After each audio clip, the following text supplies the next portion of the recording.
Hello दोस्तों, स्वागत है इन्फिनिटी क्लासेस के इस यूट्यूब चैनल में। आज के इस वीडियो में हम बात करेंगे एक ऐसे एग्ज़ाम का जिसके लिए स्टूडेंट बहुत समय से इंतजार कर रहे थे और फाइनली उस एग्ज़ाम का डेट आ गया है।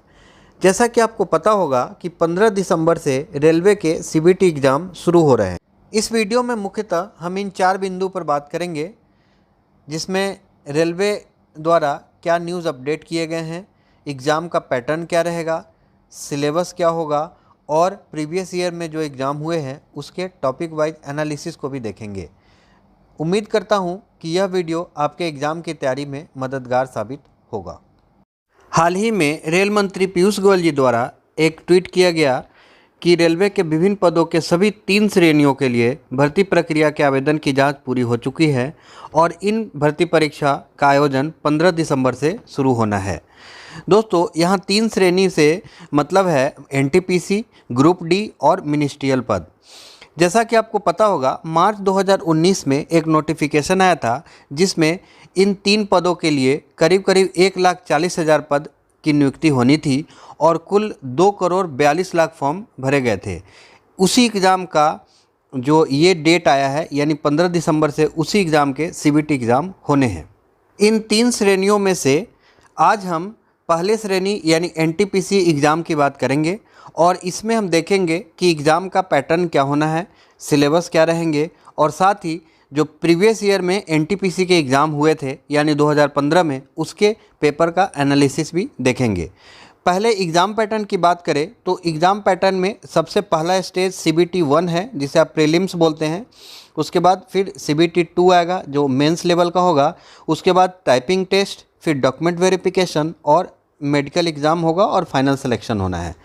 इसमें यदि हम सीबीटी 1 की बात करें तो टोटल 100 क्वेश्चन होंगे और इस 100 में से 40 क्वेश्चन जनरल अवेयरनेस का होगा, 30 मैथ्स के होंगे और 30 रीजनिंग का होगा। तो इस तरह टोटल 100 क्वेश्चन होंगे और समय मिलेगा 90 मिनट यानी कि 1 घंटा 30 मिनट का समय। अब सीबीटी 2 में सेम सब्जेक्ट तो वही रहने हैं, जनरल अवेयरनेस, मैथमेटिक्स और रीजनिंग, लेकिन इसके मार्क्स वेटेज बढ़ जाएगा यानी कि टोटल यहाँ 120 क्वेश्चन होंगे जबकि पिछले वाले में 100 क्वेश्चन था। यानी यहाँ सीबीटी 2 में 120 क्वेश्चन होंगे और जनरल अवेयरनेस के 50, मैथमेटिक्स के 35 और रीजनिंग के 35 होंगे और जबकि समय सेम मिलेगा यानी पीछे भी 1 घंटा 30 मिनट मिल रहा था, यहाँ भी 1 घंटा 30 मिनट मिलेगा। अब बात करते हैं हम सिलेबस का। सिलेबस में सबसे पहले हम मैथ्स के सिलेबस को देखें यदि तो सबसे पहला टॉपिक जो आपको दिख रहा है संख्या प्रणाली, जिसे आप नंबर सिस्टम के नाम से जानते हैं, दशमलव और भिन्न यानी डेसिमल और फ्रैक्शन, एलसीएम एचसीएफ जिसे लसम मसा भी बोलते हैं, अनुपात और समानुपात यानी रेशियो एंड प्रोपोर्शन, प्रतिशत यानी परसेंटेज, क्षेत्रमिति मेंसुरेशन, समय और कार्य यानी टाइम एंड वर्क, समय और दूरी टाइम एंड डिस्टेंस, सरल और चक्रवृद्धि ब्याज यानी एसआई और सीआई। इसके अलावा कुछ और है जैसे लाभ हानि, प्रॉफिट एंड लॉस, प्राथमिक बीजगणित यानी जो एलिमेंट्री अलजेब्रा होता है वो, ज्यामिति और त्रिकोणमिति यानी ज्योमेट्री और ट्रिगोनोमेट्री, प्राथमिक सांख्यिकी यानी जो स्टैटिस्टिक्स से रिलेटेड क्वेश्चन होते हैं जिसमें माध्य, माध्यिका, बहुलक जैसे क्वेश्चन आता है। यदि हम इस पूरे मैथ्स के सिलेबस की बात करें तो सबसे ज़्यादा वेटेज वाइज यदि हम बात करें कि क्वेश्चन आता है तो इसमें क्षेत्रमिति, संख्या पद्धति जो पहला नंबर सिस्टम था वो, उसके अलावा इधर आपका मेंसुरेशन से क्वेश्चन बहुत ज़्यादा रहता है, लाभ हानि बहुत इंपॉर्टेंट है, साथ ही ट्रिगोनोमेट्री से स्पेशल रेलवे द्वारा क्वेश्चन बनता है। तो इसे हम आगे चल के जब मार्क्स वाइज वेटेज देखेंगे टॉपिक वाइज का तो उसमें हम इसको डिस्कस करेंगे।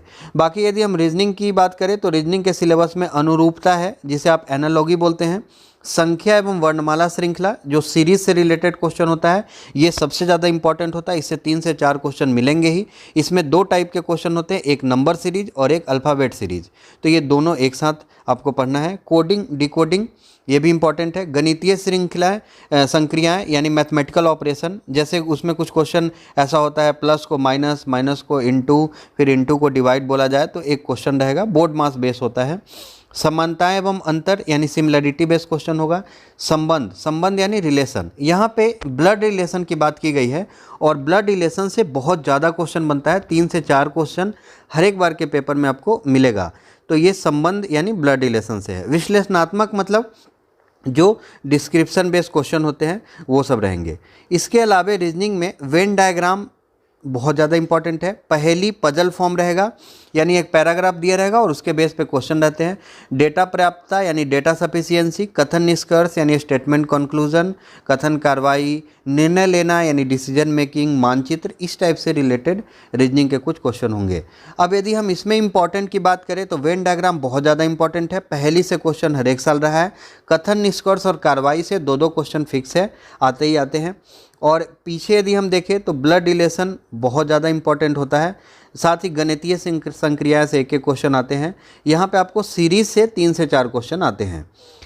आगे हम बात करते हैं यदि जीएस का, सामान्य जागरूकता का, तो इसमें मुख्यतः यदि हम सब्जेक्ट वाइज भी बात करें तो आप हिस्ट्री, पॉलिटी, ज्योग्राफी, साइंस, यदि हम इस 4-5 मेन टॉपिक की बात करें, मेन सब्जेक्ट की बात करें, इसके अलावा भी कुछ स्टैटिक वाले पोर्शन होते हैं। तो सबसे पहला यदि वेटेज आपको देना है तो इसमें सबसे पहले हम करंट अफेयर को देंगे, क्योंकि करंट अफेयर से क्वेश्चन 12 से 15 क्वेश्चन रहता ही रहता है हर एक बार। तो सबसे पहले लिखा है राष्ट्रीय एवं अंतर्राष्ट्रीय महत्व के वर्तमान घटनाएं, जो कि करंट अफेयर में आता है। इसका वीडियो हमारे चैनल पे जून महीने से उपलब्ध है, यानी 15-15 दिनों का अलग अलग वीडियो है, आप उसे देखें और नोट्स बनाएं। सारा क्वेश्चन उसी वीडियो से रिलेटेड ही रहेंगे। अगला है खेल खिलाड़ी, यानी कि जो कौन सा खेल किससे संबंधित है, यानी उस खेल में कौन से जो वर्ड यूज होते हैं उसका, या फिर कोई खिलाड़ी कौन से खेल से रिलेटेड है, ऐसे क्वेश्चन होंगे।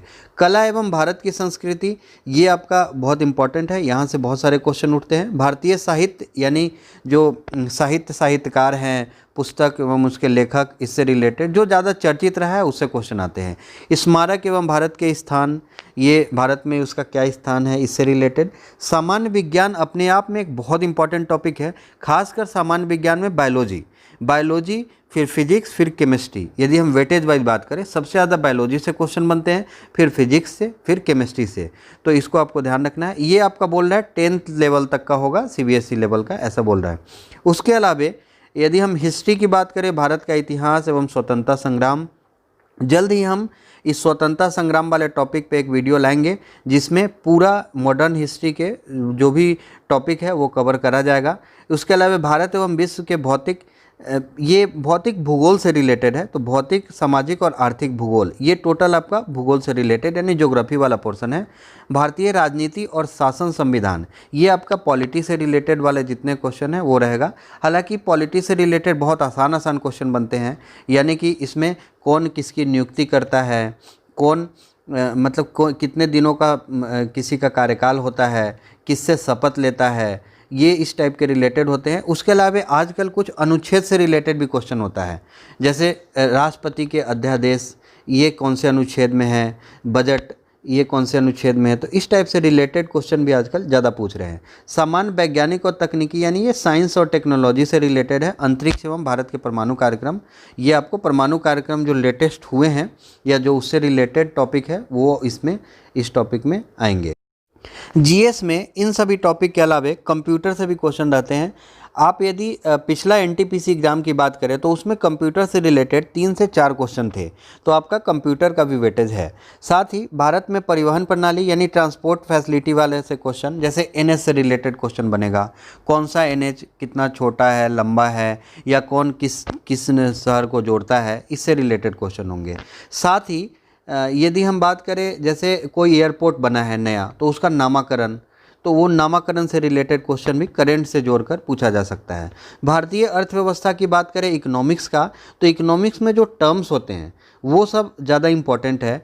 और फिर आरबीआई के कार्य, जैसे टर्म्स में बात करें यदि हम जीडीपी, एनडीपी, एनएनपी, ये प्रति व्यक्ति आय कैसे कैलकुलेट करते हैं, क्या क्या मेथड है, निर्धनता, बेरोजगारी, ये टर्म से रिलेटेड क्वेश्चन आएंगे, तो आपको इकोनॉमिक्स वाले पोर्शन में इसको ध्यान रखना है।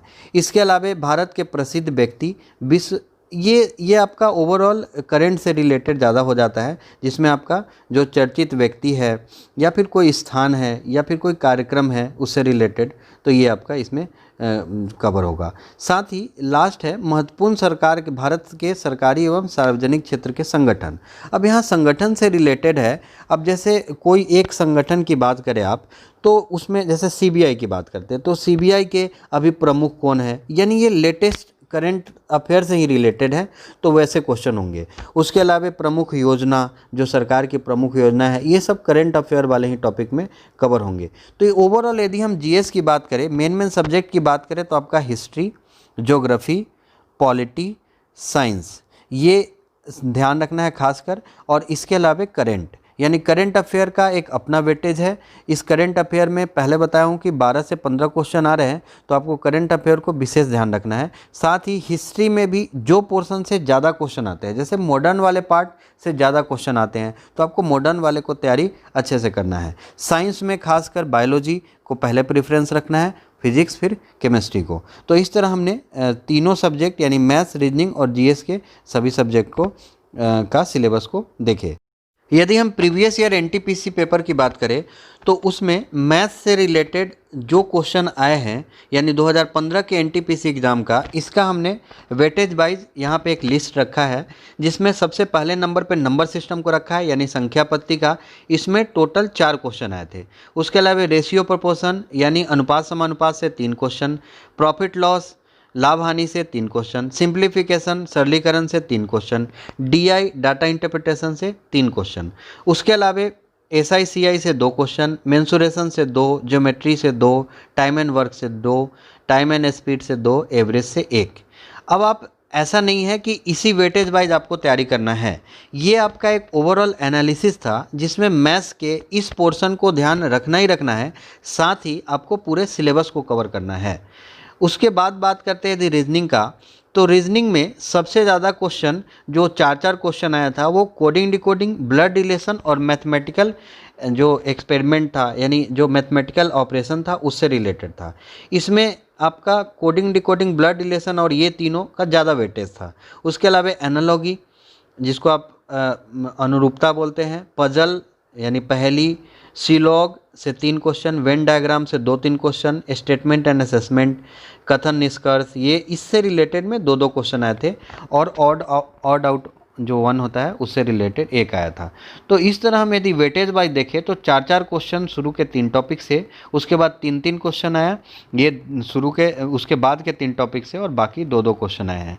तो ये वेटेज को आपको ध्यान रखना है। अब बात करते हैं यदि हम जीएस का, तो जीएस में पहले भी बताया कि करंट अफेयर का सबसे ज़्यादा वेटेज है, और करंट अफेयर में 11 से 12 क्वेश्चन आए थे ओवरऑल मिला के। ध्यान रखना है यहाँ स्टैटिक जीके का पार्ट अलग था।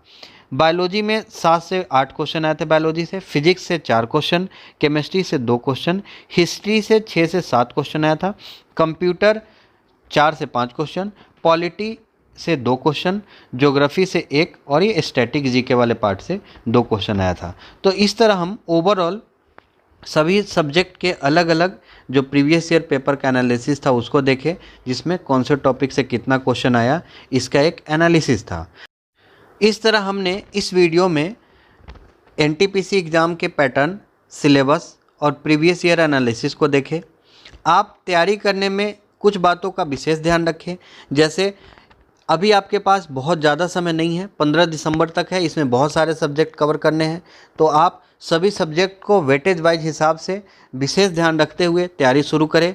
साथ ही एक बात और मेंशन करना चाहूँगा कि हमारा एक व्हाट्सएप ग्रुप है जिसमें मैथ्स और रीजनिंग के डेली प्रैक्टिस पेपर भेजे जाते हैं, आप उससे जुड़ सकते हैं ताकि आपकी तैयारी रेगुलर चलते रहे।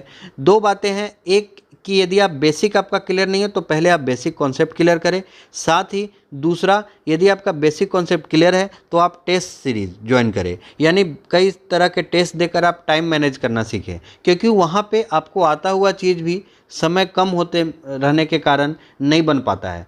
तो ऐसे केस में आपको प्रैक्टिस करना बहुत ज़रूरी है। तो मिलते हैं अगले वीडियो में एक नए एग्ज़ाम के एनालिसिस के साथ, तब तक के लिए धन्यवाद।